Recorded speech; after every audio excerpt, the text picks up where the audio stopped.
Well, the record. Um, we should get into it because I was basically asking when you want to start because I needed to go to a drugstore before or after than before going to work. But Okay. this drugstore has painted on the wall the real drugstore, like from the outside. I like that. Oh yeah. So you know you're getting real drugs. That's right. Meanwhile, the fake drugstore is like, what the hell? Like I said, for today, do you have your Facebook screen like somewhere near you? Because I No, I cannot put. can. I've got this whole thing I can read. Okay, I thought you were about to say I got this whole thing memorized. I'm like, what? I don't think, unless we're talking about, you know, the movie Major Pain, you'll never hear me say I got this whole thing memorized. Okay, not even the Rocky script anymore. It's gone. Major pain No, no, remains. that's there. Okay. No, God, I'll forget my own name before I forget the lines of Rocky Horror. It's like deep hardwired at this point. Okay. Welcome to Time Enough Podcast. It's where we talk about episodes of the Twilight Zone and beyond. This being an episode of the Twilight Zone that takes place in some kind of beyond. It's a good life. I guess that's the right way to say it. It's a good life. Hmm. I'm Matt here. There's Andrew. Hi, Andrew. Hi, Matt. What up? All type of things, just dealing with these really bad kids. What down? Mhm. Yeah, this is one. It's like I guess you could just go straight to the trivia on this sort of episode, don't you? It's like so it's Time Magazine said it was the third best episode. I don't know if this is actually one. I mean, I like this one a lot, but I don't think it's actually my top five. I don't know. How do you No. before? Why don't we just spill the beans to start with? And how are you on this episode? Where do you live? Uh, I really like the Twilight Zone the movie version of this better. Okay, that's interesting. I mean, I like that one. I like Joe Dante a lot. So, do I like that one It's actually better? it's good despite Joe Dante's stuff that Despite he tried to do in there. It's good despite it. I think Richard Matheson was the one to adapt the original um like the story for screen and made a lot of changes I thought were really great. Okay, Okay. but let's oh, I get a little echo there. Now we're good. Anyway, I'll go ahead and do the trivia on this original version. I guess you should start drying out your lips now if you want, because you have a book to read after I that. do. I hope people that listen to this show enjoy my Rod Serling, because if you don't enjoy my Rod, you're not gonna. I mean, you're not gonna enjoy this episode Your because brain's there's gonna a lot explode of like in Scanners. my Rod is gonna be in this episode. Does Patrick McGowan's brain explode in Scanners? Is that him? You see the head exploding, so you can't I don't think always. that was him. Okay, couldn't remember whose head actually explodes in that movie because it's been a while since I've seen it. But The this is first it's scanners, only yeah, one. yeah. The other scanner movies actually, not to spoil it, but those actually have way more exploding heads. Well, they have to, don't they? Yeah. Oh, two has two times the exploding heads. Three has three. No, two and three are actually Scanner Cop. Those are the really great ones. Okay. No, I'm thinking I want to talk about Scanners, but it's not the time to talk about Scanners, is it? Cronenberg? That's Twilight Zone stuff. We could say that the little boy could scan people. I'm sure this guy could scan people. Yeah, for sure. Yeah. Original air date was November 3rd, 1961. The script is a Serling. Here, you mentioned the later one's Matheson, but this one is a Serling, but using a 1953 short story of the same title written by Jerome Bixby. James Sheldon is in the midst of directing 6 episodes of The Twilight Zone. He also got some MASH and 66 Batman in his portfolio. Bill Mumy is fourth billed, but Anthony Fremont is the name you remember. We saw Bill in Long Distance Call. Of course, he was Will Robinson on Lost in Space and racked up some other genre credits on shows like Deep Space Nine and Babylon 5. He appears in the 2000s iteration of The Twilight Zone, playing Anthony Fremont once again. Mr. Fremont was John Larch. We've already seen him in Perchance to Dream and Dust. and he'll crop up a few years later as Dirty Harry's police chief. Cloris Leachman played Mrs. Fremont. A legendary actor, she appeared in The Last Picture Show, was a regular on The Mary Tyler Moore Show, and also appeared in the 2003 sequel to this episode with Bill Mumy. Of course, I can't leave out her role as Frau Buchler in Young Frankenstein. I feel like I'm still not. That's what I needed. Thank you. It's because you got the dry teeth. You can do that. Yes. Cornyard bound Dan was played by Don Kiefer. He showed up in multiple iterations of Death of a Salesman and guested in 10 episodes of Gunsmoke. You'll also find him in the Twilight Zone precursor, The Time Element. Alice Frost was Aunt Amy. She was part of Orson Welles' Mercury Theater from the start, and we've seen her before in the 16mm Shrine. While she'd have a very long retirement, one of her last roles was on Buck Rogers in the 25th Century. Okay, this is an audio podcast, but if you are on YouTube, you have actually seen Andrew drying his teeth for the past 3 minutes. So let her rip. All right. Tonight's story on the Twilight Zone is somewhat unique and calls for a different kind of introduction. This, as you may recognize, is a map of the United States, and there's a little town there called Peaksville. On a given morning not too long ago, the rest of the world disappeared, and Peaksville was left all alone. Its inhabitants were never sure whether the world was destroyed and only Peaksville left untouched, or whether the village had somehow been taken away. They were, on the other hand, sure of one thing: its cause. A monster had arrived in the village.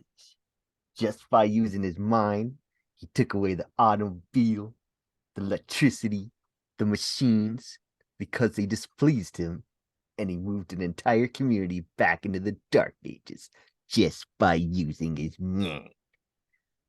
Now I'd like to introduce you to some of the people in Peaksville, Ohio. This is Mr. Fremont. It's in his farmhouse that the monster resides. This is Mrs. Fremont. This is Aunt Amy, who probably had more control over the monster in the beginning than almost anyone. One day she forgot. She began to sing aloud. Now the monster doesn't like singing, so his mind snapped at her, turned you into the smiling, vacant thing you're looking at now. She sings no more, and you'll note that the people in Peaksville, Ohio, have to smile.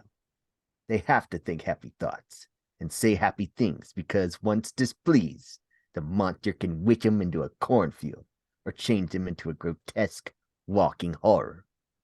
This particular monster can read minds, you see. He knows every thought. He can feel every emotion. Oh yes, did I forget something, didn't I? I forgot to introduce you to the monster. This is the monster. His name is Anthony Fremont. He's 6 years old, with a cute little boy face and blue, guileless eyes.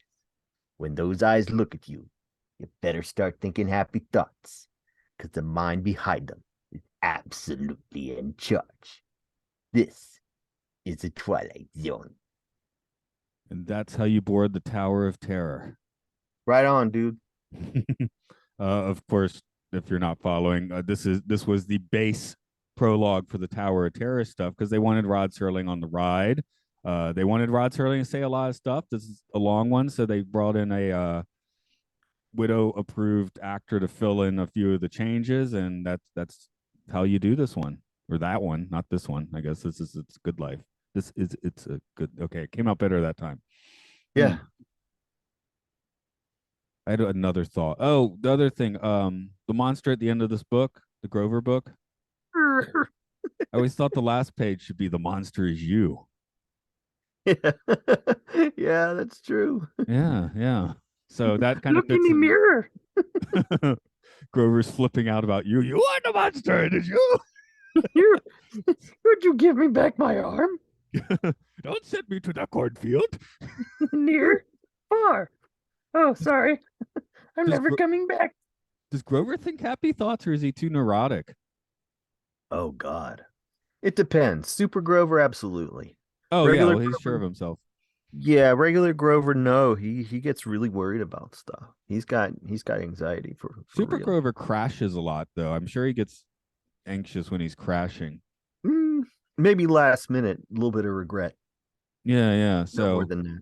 how long would Grover last in Peaksville? I guess he's like a dog. He'd go like the dog. Yeah, he would get Anthony would get really annoyed by him. It's real good that you exploded Grover's head, Anthony. Real good that you did that. Or Elmo's head. I think Elmo would go first, I think. I don't know. How do 6-year-olds feel about Elmo? No. I mean, the thing is, it's got to be 100% compliant, and you won't get that from anything besides an adult, and even that, if you get drunk, forget it. Because You're in out of Japan, I made you watch Ampamon. It's Ampamon. So kids love Ampamon when they're in preschool. They hate Sure, but Ampamon when they're in elementary school, and then they start ironically liking Ampamon again in junior high school. So I've seen like high school girls with Ampamon socks. Well, right. Dokinshan socks. That's the cute demon lady Mhm. thing in Ampamon. Yeah, the thing is just sort of they have to be able to understand that their very existence depends on being 100% compliant with anything Anthony wants, and that's why he has no friends. All of my friends are dead, like that album cover. So That's right. Yeah, well, little Rocky Erickson. no, it's Fred. I think it's Freddie Gage, Rocky Erickson's 13th Floor Elevators. Oh, right. Yeah, it's just. Who sings People Who Died? Oh no, I'm not talking about that. I'm talking about this weird motivational album, called "All of My Friends Are Dead." It shows a dude kneeling at a gravestone. It was like a vocal album, like Oh God. spoken word album from the '60s or something. Ooh, It sounds like regularly appears on the worst album cover lists. Um, I mean, so this is a nice, I mean, kind of nice thing where it's like most of the ambiguous stuff is just like plastered over. Why is this town by itself? I don't really know. Where's the rest of the world? I don't really know. Why does this kid have these powers? Hey, he has them. That's all that really matters. it's true, but kind of my thing with this one is that I think it's it kind of falls victim to budgetary constraints because there's a lot of tell instead of show with that introduction, Oh and yeah, this part of has to be that, the longest one ever. yeah, and it's because they had a lot of um like information that they needed to go ahead and give you. Um and I don't know if there would have been time to tell that story, to show all that. But there's also a lot of kind of wheel spinning because it's got kind of one note to play through the whole episode. You know what I mean? And how many times do you need the adult actors going like, that's real good before you kind of get it, you know? Well, this certainly could not have been a season 4 hour long episode. That would have. No, Oh, it didn't need that either. It just I think that prologue, unless you're really paying attention, it's either was any of it necessary at all, or although in Rod Serling, one of his last interviews, he was intimating that he was actually working on a screenplay for a full length, feature length version of this, not Twilight Zone the movie, but this as a movie. yeah. No, I mean, and I could see that because you would need. I feel like this episode suffers from the fact that there's so much described at the beginning rather than shown, and then what you are shown really pulls a lot of punches, particularly with the Jack in the Box thing. I think would have been a.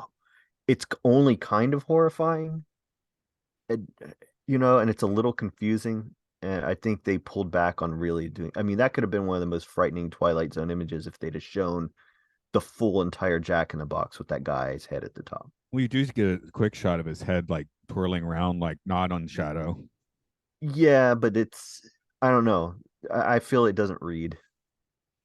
Maybe that's too much body horror for 1961 television. I mean, that I'm would have been sure a it pretty new. was. That would have been a pretty new concept at the time. That's why it gets. I'm sure it was. I mean, it could get a lot weirder in the film version, probably because of that. By then, scanners again. You can do more body horror. Yeah. No, a shot from even behind it where they had made up, um, they show that shadow, but instead of the shadow, if they would have just shown, um, the, the whatever they built in forced perspective, where everybody's kind of standing in front of it, all freaking out, and you see it from behind, I think would have been a better shot. I think that yeah, I feel it's a little bit of a missed opportunity there. It's a little, the whole thing kind of feels like I wouldn't have been surprised if they would have rather something else been Mhm. shown, a little bit more explicit. Yeah, and just for some more monstrations, um, we're both music obsessed, so I guess that's pretty much a deal killer for any empathy with Anthony. Well, it's Oh like yeah. I was talking to a guy on the train a few years ago, and I'm trying to make conversation. Yeah, what music do you like? He's like, I don't like music. I'm like, huh, okay. That was possible, but I didn't. You just got rid of most of the things I'm going to talk about, which I don't know. That could be my personal problem, but yeah. no, I've never had someone, you know, But it's almost like I remember you said your deal killers of the past was not liking Hendrix or the Muppets, right? it's just not possible. Okay. I mean, I just don't, you know what I mean? The Muppets aren't You're that popular in Japan because they're not like quote unquote cute. They need to be like kawaii cute, but for it to oh, well, that's a cultural thing. yeah. I just mean, You see Kermit here and there. He still shows up on socks. I was gonna say he should at least, But he's Karo Karopi adjacent. I have not seen any piggy socks, so that's too bad. Yeah, no, I mean, yeah. So I just don't think, um, in the case of this, it's. I mean, that part's funny. It reminded me of Lebowski. He was like, "I hate the Eagles, man. Get out of my cab." Is Perry Como rebel music? No, this is what would that be? Crooner music, Yeah, it probably. is. It is. I just wrote Perry in my notes says Perry Como is the ultimate rebel music. At least it is in Peaksville. Yeah, who knows? But that's an interesting moment. He's like, it's a good thing you just wouldn't let him listen to that record. It's I don't know, that stuff starts to get like a little stale. And I think the like you said, the episode needed a monster, some type of creature, a little bit more of a demonstration of what the kid could do. Maybe Because the hold off on that bottle of scotch until you're not around the monster child, especially when there's only yeah, like five of them left. Like just yeah, take it home, take a Perry Como. It seems like if you're outside of earshot, you can I don't know play a crank record of it. It seemed like he was planning to listen. Well, they don't have electricity, so but it's 1961. They might still have some crank record players around. yeah. I mean, they said a lot of the things were like gone backward in time for it, but it's I don't know. And also, I think I've not rewatched it since being a parent, I don't think. Um and so my memory of it, my take on it now would probably be a lot different, you know. Well, yeah, I'm thinking of kids I teach, right? And like Yeah.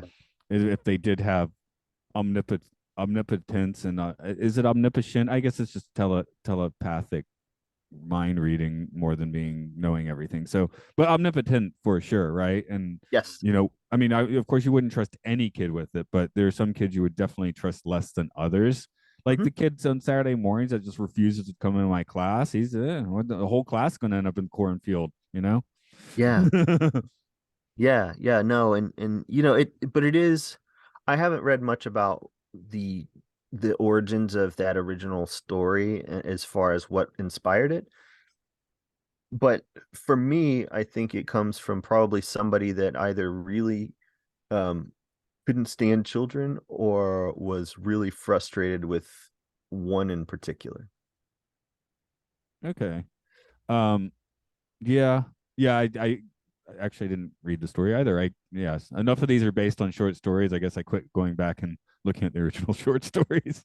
Yeah, but you know what I mean, like knowing a little bit about why it was written to start with. I think that's what I'm talking about. And Yeah, yeah, yeah. I guess when I was doing my research, I was looking too much into like Bill Mummy and stuff, right? And then yeah. Cloris Leachman, I was like, oh crap, Cloris Leachman's in here. That's Mhm. wild. Okay. Yeah, yeah. And so Just another um one of those people that shows up in the Twilight Zone. Well, really? Okay, sure. yeah, no, it's a pretty great cast. And And it needs that because there is a whole lot of tell instead of show No, I in said a this. good alternate title for this would be Lying Through Your Teeth. Um,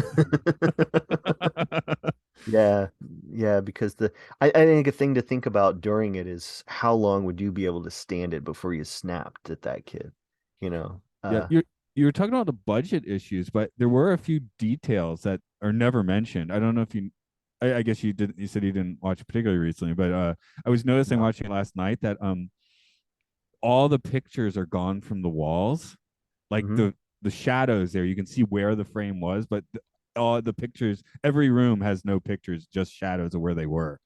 Ooh. So I was like, that's kind of weird. I mean, that's not mentioned. Nobody says anything about that, but it's just a detail that obviously that was some previous, tantrum. Yeah, yeah. See, for me, it's just like, why is there not a guy made of completely of poop? Why is there not a giant transformer, He just in the middle of the house? he has technology. That's what I don't get. I mean, most kids like music, at least some music. I guess he likes the piano music a little, or at least will stand for the piano music. Yeah, Um, it was almost he does, like the whole soothing the savage beast thing. but there's he shut down the electricity. I'm like, what kid would kids don't like it when the power goes out? No, But no. that could be modern kids. Maybe the children of the 1960 early 60s, maybe they're like they want to be, I don't know, Tom Sawyer still. He was popular in the 50s. They had the Disney show. I think it would be I think it would, you'd have to know a little bit more about this town and his upbringing prior to this event that we're Yeah. witnessing.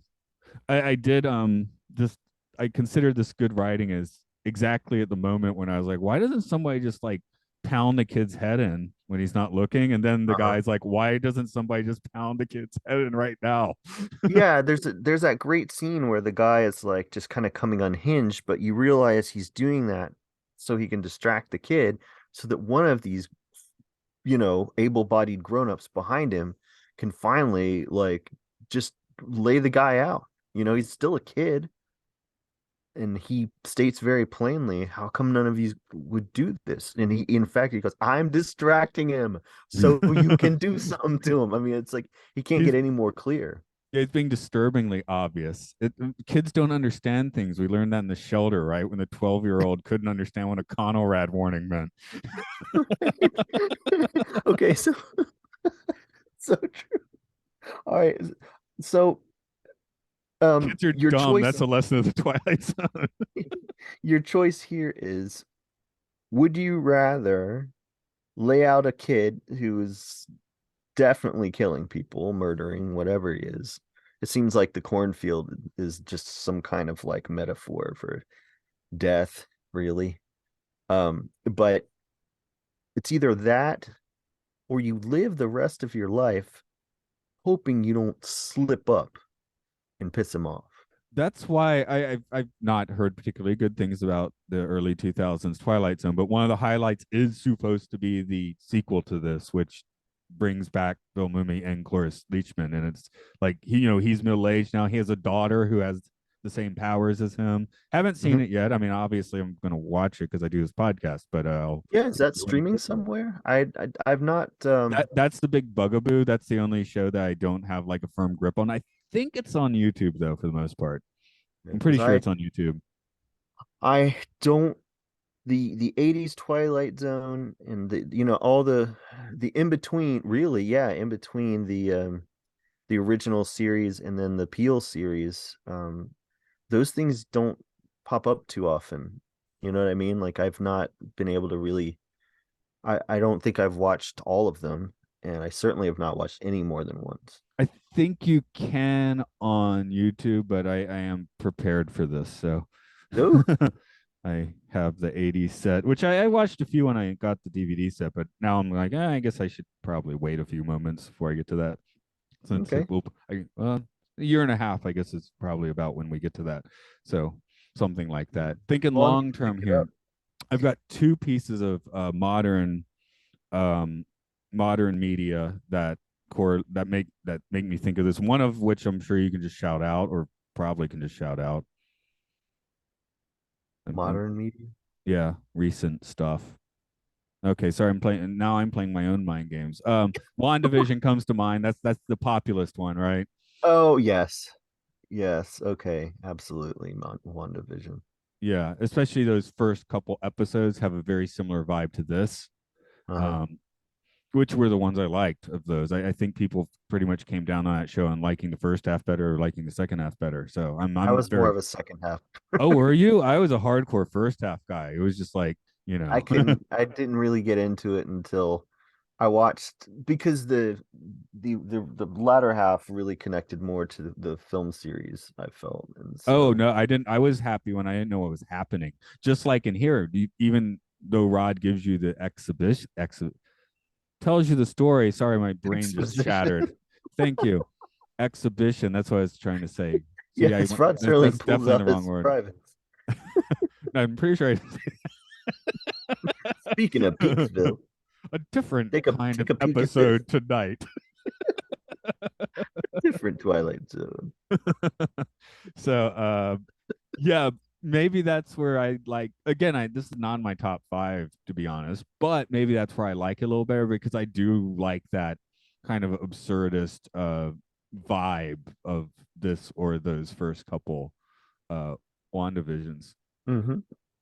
So So what was the other thing you were thinking of? the other one is definitely more niche, but I'll bring it up because I'm in the middle of reading Strange New Worlds novel, the High Country, Hmm. um, which came out a couple months ago. So I guess I'm soft plugging it.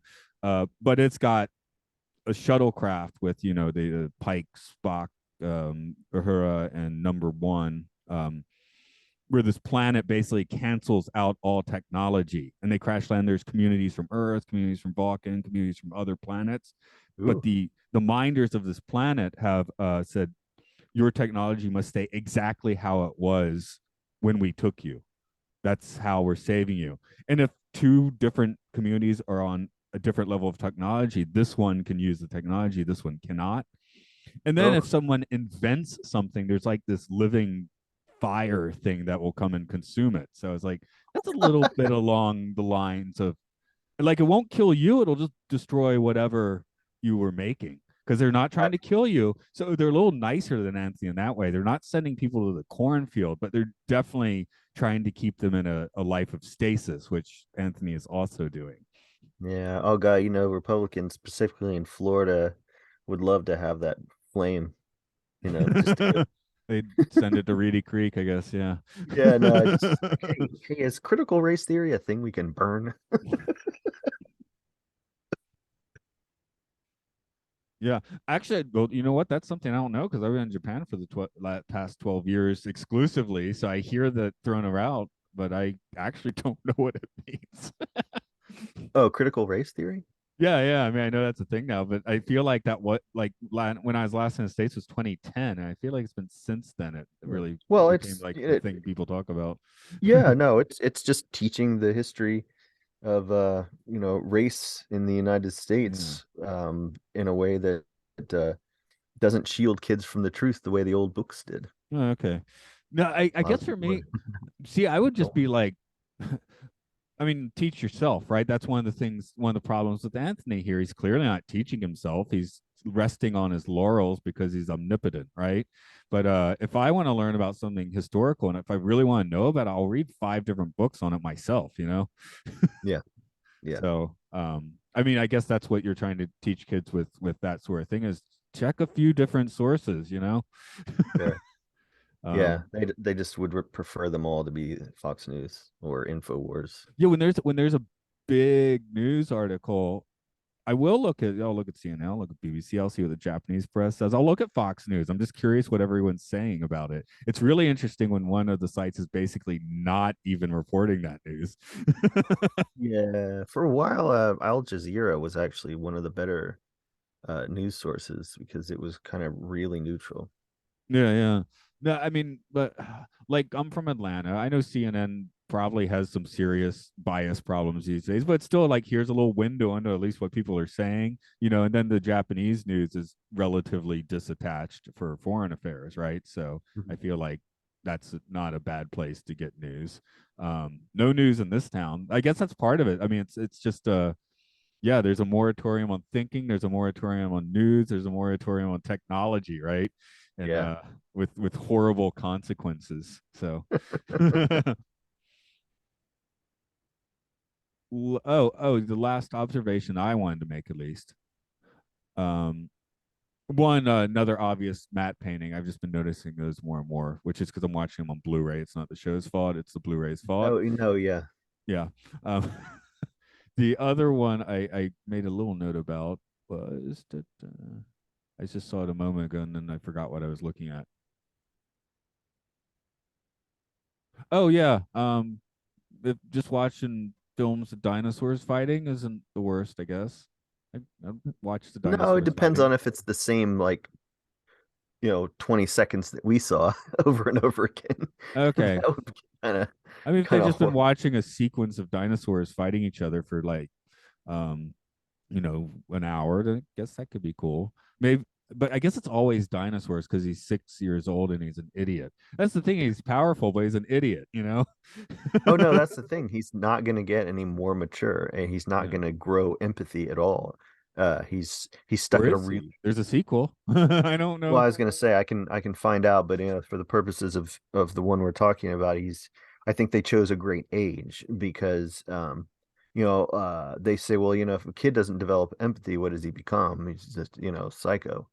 And but naturally, they say to kids think they're. I think he's like the natural id of a child, right? Of a terrible child. But yeah, but still though, it's like, if never taught right from wrong, and if never encouraged, or if never like corrected, because you got to imagine, like, this kid has probably had a couple different moms and dads. Like, what did you just say to me? Cornfield.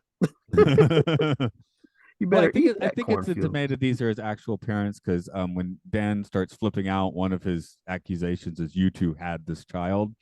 Yeah, true, true. I'm thinking of the Twilight Zone movie one, because Oh, where yeah, where he's kind of changing out family members when he feels like it. Okay, yeah.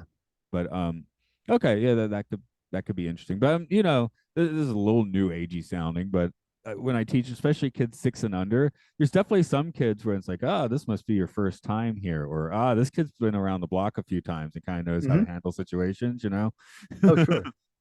But Yeah. the kid that just keeps throwing him or herself into a wall, you're gonna guess this. They don't seem to have a lot of experience with like reality or life or whatever, right? So Yeah, I have and other I kids also that I don't care if they clean up and they're sitting there like doing like the anal retentive chef stuff, after I snack time, forgot right? I'm about like, you really don't need to do all that. I got a little 6-year-old where he's a little squirrely in class, but the whole class just runs out screaming, and he'll stay there for 2 minutes and just rearrange all the chairs. Which honestly, I probably wouldn't have done. I would have waited for the class to do it and then do it themselves. right. I mean, Wow, that must. I always say thank you, whatever. But yeah, that's not Anthony Fremont. Sorry, it's hard for me to say. No, he's not OCD at all. I mean, that's the thing I also thought about, maybe the person who wrote this was thinking about, well, if parents just give a kid whatever it wants, and don't ever say boo to him, what would he be like, Right, right. And sorry, I keep saying Anthony because John Lovett's High School High, terrible movie. The one good joke is that the one character's name is Anthony, not Anthony. Yeah, I have it on a Blu-ray with the movie Mo Money, which I really like, but I have not gone back into High School High. I'm like, all I right, remember that being the single good joke in it. Anthony the Kid. Yeah. Yeah, I can Yeah. see Anthony's face, but I can't remember anything else. I love But that joke though. Sure, why not? oh yeah, yeah, no, I went to see High School High. I'm sure I did. Well, let's go through the questions here. Who in this episode is in the Twilight Zone? Oh Where is God. the Twilight Zone in this episode? Well, that you would have to kind of go back to that opening narration, because he sort of addresses that in a way by saying, is By saying this he doesn't know. by saying he doesn't know. No, you're not going to you'll never get a clear answer, but it's so uh you can say that who went to the Twilight Zone? Well, everyone in the house, everyone in Peaksville is the Twilight Zone, you know. Or is it the people in the cornfield? Because there is the one version where this is the rest of reality, and he actually did send the rest of the world to the cornfield. Yeah, we'd have to know a little bit more about this cornfield, because it may rock. It may just send you to normal life, and you'd be like, man, those people don't know this is where it's at. Yeah, that yeah, it could be that sort of Matrix thing, right? So Mhm. you gotta. Yeah, Oh no, you don't die in the Matrix to do that. But I mean, the flatliners. I don't know. You gotta join the flatliners. right. That worked out well, right? No, yeah. Oh God, great idea. Let's all do it. Yeah, I think for this though, I tend to every time we talk about who's going to the Twilight Zone, um, we tend to think of s- someone where the Twilight Zone, tend to think of it as, I feel like, uh just like another kind of plane of reality. And usually the person that goes is the one who deserved some sort of comeuppance or learned a lesson, you know? That's why there's no So comment at the end of this one because nothing yeah, happened. yeah, exactly. So I think I think we can say that I want to say that everybody's in the Twilight Zone in this episode. I think the real world is a completely separate thing from Are where you we are are. you willing to grant Anthony his humanity? Do we consider him a person that can go into the Twilight Zone? I do. The I mean movie version does. The movie version does for sure. oh no, yeah, and I've seen Twilight Zone the movie, I guess maybe even more recently than I saw um the uh the original episode. But yeah, I just feel like this whole episode takes place in somewhere separate from the real world, and therefore I guess to me, when we're talking about who goes to the Twilight Zone, we think of someone going away from where they are. And normally that's reality. Let's talk about who deserves what in this episode. I guess we sort of just intimated that Anthony is not getting anything he deserves. No, no, he's not. That's the whole point. That's why he's become a monster, is because somebody should have whooped him. Or at least did some blunt force trauma from behind with Right, remember that you know quote I sang from Bernie Mac? I believe when a kid yeah. gets 1 year old, you're allowed to hit him in the throat or stomach. Well, my response was, oh, Bernie's going to end up in the cornfield. Yeah, he would end up in the cornfield. He'd Yeah, he'd yeah. he'd go for he'd take that elbow, and as long as they're quick enough, he'd be, yeah, instead of Mr. 3000, he'd be Mr. Cornfield. Um, is it shorthand if I just say most of the residents of this town are undeserving? They just happen to live in the wrong place. No, I mean everyone who's compliant, I think, does deserve it. Oh, okay. They deserve it because they're compliant. Okay, because they were thrown Absolutely. into this absolutely nightmare situation without anything they did, probably. No, it's true, but they are perpetuating it. They're Yeah, they keeping are it going. perpetuating. Okay, that's for sure. But I really wanted to focus on Mr. and Mrs. Fremont, which the episode does, peg to be his biological parents. Right, right. Um, so what is their level of deserving? Should we go really prude, like they shouldn't have done it, man, because now they have a kid? No, I know no, that's not the because case, but I was gonna say there's just we go, the bad seed, you know. Sometimes it's just a rotten egg or whatever. But no, by an omnipotent egg. yeah, the omnipotent seed. Uh, I think, yeah, they're probably the most guilty because we always go back to blaming the parents, Mm. right? And so, the fact that they have not put something in his Ovaltine, not necessarily to kill him, but just That's what to happened to Aunt Amy, though, because it's like, oh, she was the only one that could kind of talk to this kid until yeah. she finally started singing, and I guess he liked her enough not to just send her away, but has effectively lobotomized her. I mean, she's like basically senile now. Hmm.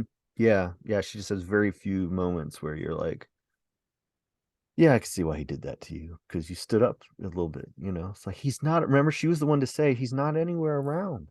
Why are we whispering about him? I mean, Mr. Fremont, when he's talking to Anthony in his room, he seems a little. I mean, he's trying to push just a touch of dad vibes with A little. with extreme non-prejudice. How do I say that? Okay. No, I know what you mean, and He's people have tiptoeing around the tulips, you know. yeah, yeah. The people listening to this will know what you mean. Uh, Okay. but no, I would say they're probably just as culpable, I would say. Uh, where do you want to throw this one on a tripometer? Oh gosh. This is high on the tripometer for me. I would say, yeah, this could be one of the, I would say maybe even a four. Oh, 4 or 5. okay. Because it's asking, it is setting a wild concept right in your lap. There's no like snap ending for it. There's no like, oh dude, things just got weird, or holy crap, like the ending Twilight Zone is known for. This one is, it doesn't seem like it's happening in reality to me. This is a one big metaphor for something the author's trying to communicate. You can't take it literally because it's too out there of a concept, and there is no, I don't think, yeah, there's no explanation for what's happening. So I think I would say it's a 4 or even a 5 Okay. for me. I'm actually going to go to 5 using what I believe is your rubric, uh, which Okay. is I think you said in the past is trippiest when you can't see how these people will go on. And this Yes. is like maybe the strongest version of that we've seen thus far in the show. Like you're like, how is this even going to continue? Right. The fact that it even got there is kind of mind blowing. So yeah, okay, we'll say 5. Okay. I mean, you don't have to. So, like I said, as terms of quality, I think it's maybe just a slight bit overrated with Oh, it is. holding the actors to not to that statement because the acting is across the board great in this. But even if, like you said, it might be a little one note, that would actually be Rod Serling's fault, right? Yeah, but I would also say that there may have been, Sterling was fighting with a lot, and it just might have been nigh on impossible to show all the things that one would need to know that would make this a bit more of a fleshed out story. Yeah, I mean, That I'm not beginning, saying it's bad by any means. I think it's a very, very, very good episode. Maybe a top 10 for sure, just not my top 5. mm, yeah, I just think that when you go with an introduction that long, you're basically might as well have a narrator through the whole thing. Yeah, maybe I have some Tower of Terror love for that as well. So Yeah, just a little like hand holding, because I don't think, like, I can remember thinking, why even have that? Because this is the situation. I don't think you need to even tell that much. you might be correct. That would have made it a lot more abstract, but that might be a plus. So Yeah. Yeah, no, I mean, it's just, we're just, farting around with it. But yeah, I would say it's pretty high on the tripometer for me because, yeah, it's just a doomsday scenario. I mean, you're like, he's gonna send everybody to the cornfield. He's gonna be alone. He's gonna have to right. make he's And gonna for have to those make of you screaming at their phones because of the sequel, we're not, as you said, we're not considering that. So I haven't seen it, I haven't either. I don't know what happens. That's why I'm like we might be what yeah, what we're saying might be totally contradictory about that. But yeah, we're I gonna will be just, curious. for the purposes of what this person wrote and the story it was based on. Yeah, we're not jumping timelines here because we actually can't. So good for us. That's true. Speaking of timelines, it is late April, early May. I can't quite remember, so I don't know what's up in your May. What's up your May? What WMA? Well, Gonzorific is the filmmaking collective that my friends and I have here in Athens, Georgia. You can visit us at gonzorific.com, GONZORIFFIC.com. And right now, and you said it was early May. I don't have my paper in front of me, but something like that. Yes. Yeah, in May we're still I'm still working on my book, and I think the book is going to be called Everybody's, and it's about body image in middle age, and it's nude photography and a series of interviews with people about the way the relationship with their body changes over time. Yeah, I've watched my face just shrivel up over the past year. It's kind of exciting. Shrivel up. um, as for this, it's Time Enough Podcast. It's Time Enough Pod on Twitter and Facebook. Look for us and other podcasts at Patreon under the title Podcastio Podcastius. Drop us a dime if you're willing. You get episodes early of this and other shows, that being Films and Filth, the Citizen Kane of podcasting, where you look at the 100 best and the 100 worst films as rated by arbitrary Internet Movie Database raters. That's right. Yeah, okay. I'll call it Disney. Talk about the weird side of Disney films. I think I have another podcast.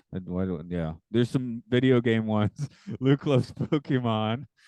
Talking about Pokemon. Hyrule Field Report is about Zelda and the Game Show is people gaming each other about games. Andrew and I and other regular host Mark gamed each other, which would now be a few weeks ago. So go listen to that. I think it's the April 6th episode of the Game Show. You can get into that. Okay.